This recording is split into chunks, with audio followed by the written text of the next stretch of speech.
জনতার দল কর্তৃক আয়োজিত আজকের এই সমাবেশে উপস্থিত সংগ্রামী নেতৃবৃন্দ, সাথীরা, বন্ধুরা, আসসালামু আলাইকুম।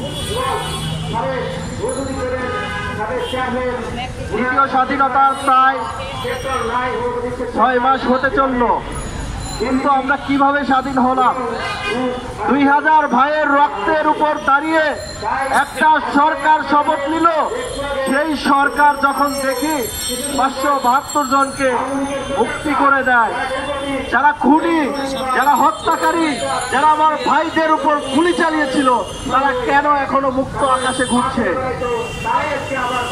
এবং আমরা দেখেছি যুবদলের এক ভাইকে কিভাবে নির্যাতন করে হত্যা করা হয়েছে। যারা খুনি তাদেরকে ছেড়ে দিচ্ছেন, আর যারা আমাদের এই বিপ্লবে সহযোগিতা করেছিল সেই যুবদল কর্মীকে কিভাবে হত্যা করা হচ্ছে। সংগ্রামী সাথী ও বন্ধুগণ, আমি বলতে চাই, এই যে স্বৈরাচারের দোষর, স্বৈরাচারের যে করে যাওয়া ইনস্টিটিউশন, এই ইনস্টিটিউশনগুলো এখনো বিদ্যমান।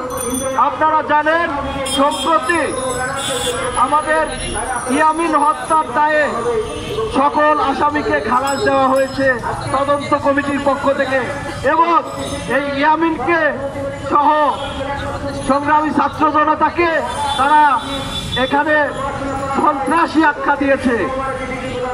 ধিক্কার জানাই এই সরকারকে, এই স্বরাষ্ট্র মন্ত্রণালয়কে।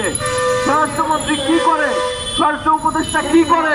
এখনো পর্যন্ত এই সব মানুষ, ইয়ামিনকে যারা সন্ত্রাসী আখ্যা দেয়, তারা কিভাবে তদন্ত কমিটিতে আসে? এটা আমার প্রশ্ন। সংগ্রামী সাথী ও বন্ধুগণ, আমি বলতে চাই, যেভাবে রাষ্ট্র চলছে এভাবে রাষ্ট্র চলার কথা না।